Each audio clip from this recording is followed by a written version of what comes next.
English का lesson number 10 3 sacks of rice 3 चावल की बोरियां। You may have read many stories about 3 brothers. सब लोगों ने बहुत सारी कहानियाँ पढ़ी होंगी 3 भाइयों के बारे में।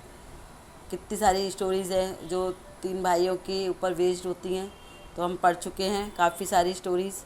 Usually 2 of them than older ones are stronger clever but unkind.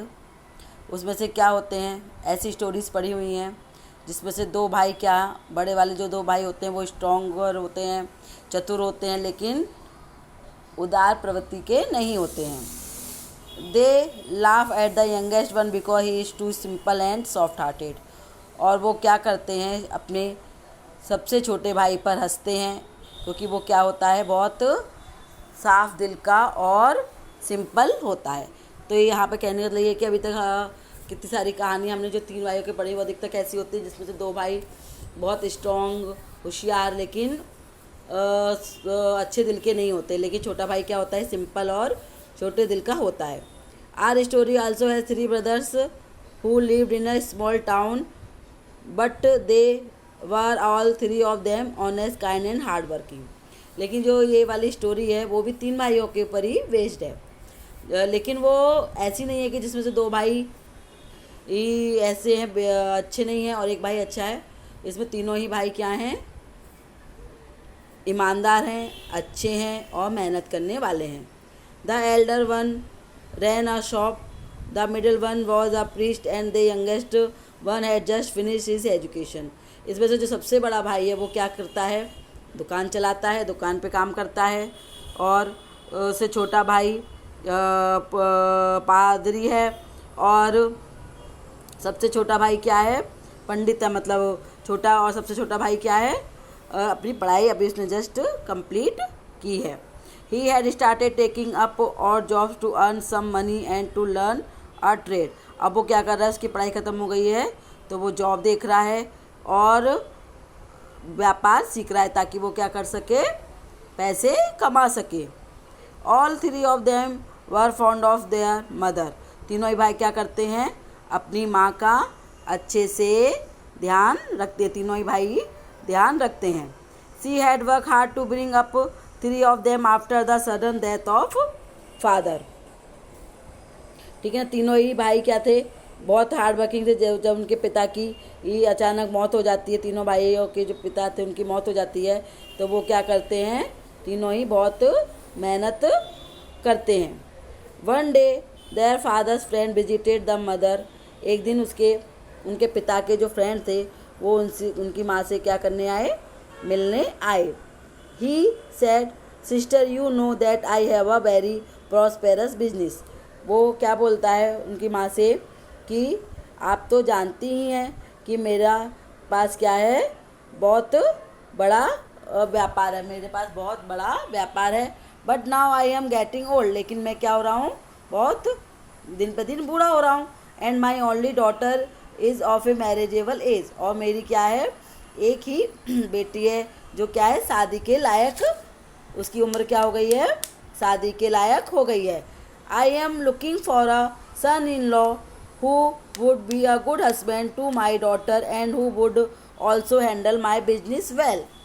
फिर वो क्या बोलता है कि मेरी बेटी क्या हो गई है, उसकी उम्र शादी लायक, तो मैं एक ऐसा दामाद, सन इन लॉ मतलब दामाद ढूंढ रहा हूँ जो ना केवल एक अच्छा पति बने, मतलब मेरी बेटी का बहुत अच्छे से ध्यान रखे, बल्कि बहुत अच्छे से मेरा बिजनेस भी अच्छे से संभाले। उसको एक ऐसे दामाद की ज़रूरत थी जो दोनों ही काम हो जाएं, कि उसकी बेटी का भी ध्यान रखे और उसका बिजनेस भी संभाले।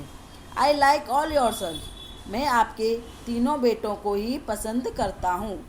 इफ़ यू परमिट, अगर आपकी आज्ञा हो तो।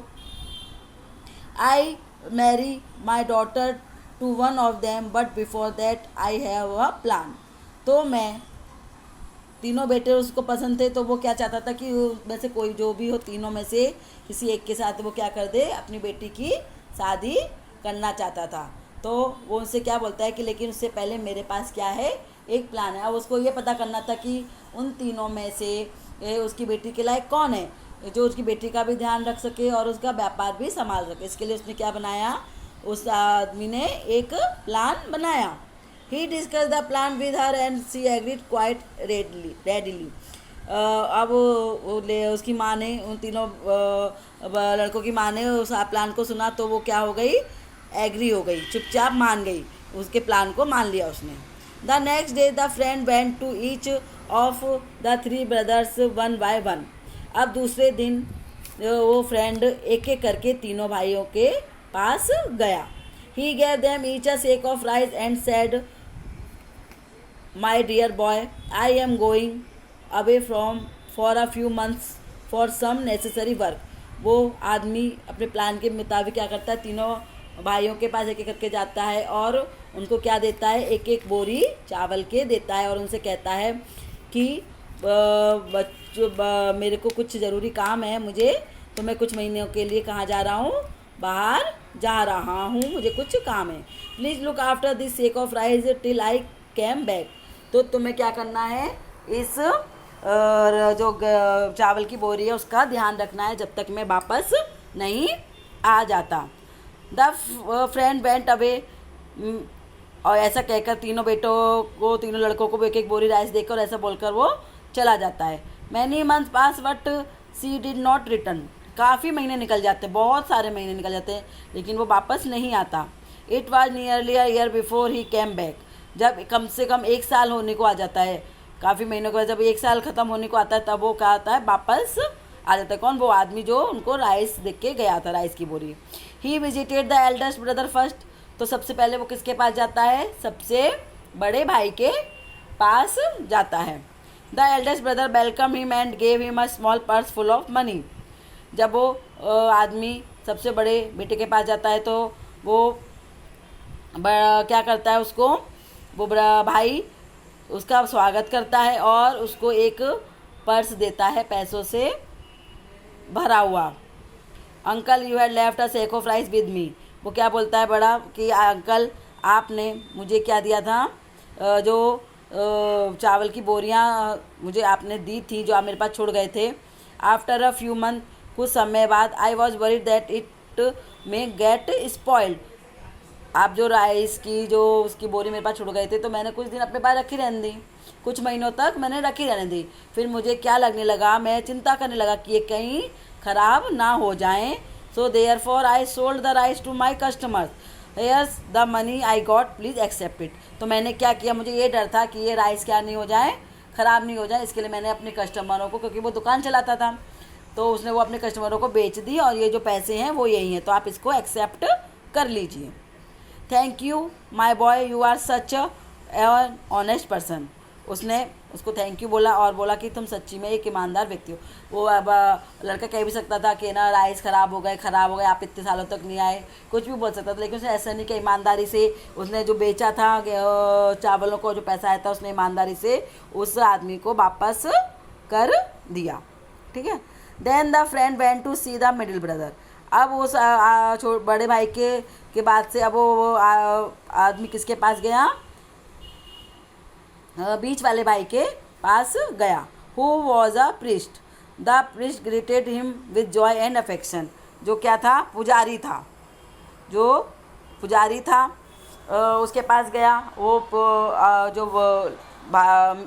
पुजारी था वो किससे मिला, बहुत उससे व्यक्ति से बहुत प्रेम से उससे मिला।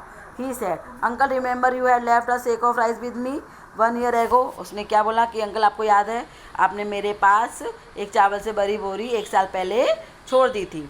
आई had kept it for many months but then I was worried that it may get spoiled. अब उसने भी वही बोला कि मैंने कुछ दिनों तक तो अपने पास रखे रहने दी, लेकिन अब मुझे ये डर था कि वो कहीं चावल क्या नहीं हो जाए, स्पॉइल ना हो जाए। तो I distributed the rice among the poor in your name. तो मैंने क्या किया, उन चावलों को गरीबों में बांट दिया आपके नाम से, कि ये उनकी तरफ से, ये आप गरीबों में, मैंने आपके नाम से वो गरीबों में सारे चावल बांट दिए। They all blessed you for satisfying their hunger. और उन्होंने क्या दिया, आपको बहुत सारी शुभकामनाएं दी, क्योंकि उनकी भूख शांत हुई आपने जो चावल दिए थे उससे। तो उन्होंने आप सबको क्या दिया है, बहुत ज़्यादा आपको शुभकामनाएं दी हैं। However, I did that without your permission and I am willing to pay you back for the rice. और मैंने ऐसा आपके बिना परमिशन के किया है, तो इसके लिए अगर आप बोलेंगे तो मैं क्या करूँगा, वो राइस के पैसे आपको वापस कर दूँगा। ऐसा वो, क्योंकि वो भी बहुत ऑनेस्ट था, दूसरा भाई भी, तो इसके उसने बोला कि अगर आप बोलेंगे तो मैं पैसे आपको वापस कर दूँगा, क्योंकि मैंने ये आपकी बिना परमिशन के किया है। Know my boy, you acted wisely and kindly. लेकिन वो आदमी बोलता नहीं, तुमने अच्छा किया, तुमने बहुत होशियारी और उदारता दिखाई, अच्छा काम किया तुमने, मुझे पैसे वापस नहीं चाहिए। The blessing that I got from the poor people are enough for me, please don't even think about the money any more. तो वो उसको बहुत आशीर्वाद देता है, बोलते हैं तुमने बहुत अच्छा किया कि वो गरीब लोगों को खाना मिल गया, ये मेरे लिए बहुत है, तुम्हें पैसों के बारे में सोचने की कोई ज़रूरत नहीं है, ऐसा उसने बोल दिया। When the friend went to the visit youngest son, अब वो आदमी, वो जो फ्रेंड था उनके पिता का, वो दोनों भाइयों के पास चल जाने के बाद अब तीसरे सबसे छोटे भाई के पास गया। He to welcome him with love and respect, उसने भी उसकी बहुत आदर के साथ, बहुत प्यार के साथ उनका स्वागत किया। But he said that he had a confession to make, लेकिन वो उसको क्या बोल दो, उसके सामने एक कन्फेस करता है। वो बोलता है मेरे को आपके सामने एक कन्फेस करना है। The sack of rice was laying with me for a long time, वो बोलता है आपने जो मुझे सेक चावलों की बोरी दी थी वो मेरे पास काफ़ी दिन तक रखी रही। But then I had an idea, लेकिन तभी मुझे क्या आया, एक आइडिया आया। I often go to a neighbouring farmer to help with the work, मैं जब मैं पड़ोस में खेत में काम करने के लिए गया, I borrowed unused plot of land from the farmer, तो मैंने क्या कर लिया, एक ज़मीन ले ली फार्मर से। बोला मैं पड़ोस में जिस फार्मर के यहाँ काम करने जाता था, हेल्प करने जाता था, उस फार्मर से मैंने एक ऐसा ज़मीन ले ली जो उनके यूज़ में नहीं आती थी, जिसको वो यूज़ नहीं करते थे। I exchange the sack of rice for paddy, और मैंने क्या किया, उस राइस को देकर, आपने जो मुझे बोरी चावल की दी थी उसको देकर मैंने क्या ले ली, पैडी एक्सचेंज ले ली, मतलब धान, जो हम वो गेहूँ की जो वो होती है उसको हम जमीन बोते तो उसकी जगह क्या आ जाता, सॉरी गेहूँ कह रही हूँ, धान मतलब चावल धान बोलते हैं उसको, भिगोने के बाद चावल उगता है उसको बोलते हैं धान। तो धान को मैंने ले लिया। एंड सोड the paddy in the plot, और मैंने उसको कहाँ पे बो दिया, उस प्लॉट में बो दिया धान को मैंने जो राइस के बदले लिया था उसको मैंने वो अनयूज्ड प्लॉट में बो दिया। Fortunately the crop grew well and yield 25 sacks of rice, और क्या हुआ, वो क्रॉप क्या हो गई, बहुत अच्छी हुई, जो मैंने धान प्लॉट में बोया था वो क्या हो गया, बहुत अच्छा हुआ, और वो कितना राइस हो गया, 25 से, मतलब 25 बोरी राइस का बन गया। I have kept back 5 of the sex and sold 20 of them, और मैंने उसमें से क्या किया, वापस से 20 मतलब 20 उसको बेच दिया, 20 बोरी चावल को बेच दिया, और 5 बोरी चावल के साथ उन्होंने वापस से ऐसा ही किया। जैसे उसने पहले 1 बोरी चावल देकर धान ले लिया था और है ना बोके उसने 25 से 100 प्राइस कर लिया, उसमें से 20 उसने बेच दिया, 5 के साथ उसने वापस से ऐसा ही किया। हेयर्स द मनी, तो ये क्या है, ये उसका पैसा है। If you allow I would like to keep a part of it as my share, consider the labour and the money I spend to get it all done. अगर आप मुझे अलाउ करें तो मैं इसमें से जो मेरी मेहनत लगी है और मेरा जो शेयर है, मैंने जो मेहनत की है उसका शेयर, और जो मैंने सब खर्च किया है वो मैं इसमें से ले लूँ। तो वो ऐसा वो ईमानदारी से वो लड़का बोल रहा है कि मैंने इस पर मेहनत की, मैंने इतना अनाज को 25, तो जो मेरी लेबर लगी है, जो मेरी मेहनत लगी है, जो मेरा पैसा लगा है वो मैं इसमें से ले लूँ। अ white smile paid on the friends face. ये सब सुनने के बाद उस आदमी के चेहरे पर एक बहुत बड़ी सी क्या आ गई, मुस्कान आ गई। क्यों? क्योंकि he had found his future son in law, क्योंकि उसको उसका सन इन लॉ मिल गया था, उसको दामाद मिल गया था। मतलब वो ठीक है, तीनों भाई ईमानदार थे और सॉफ्ट हार्टेड थे, लेकिन वो जो सबसे छोटे भाई ने उसके 1 बोरी चावल को 25 बोरी चावल में बदल दिया। तो उस आदमी को समझ में आ गया कि यही है जो मेरे व्यापार को अच्छे से संभाल पाएगा। इसके लिए उसने उसको ही अपना सन इन लॉ चुना।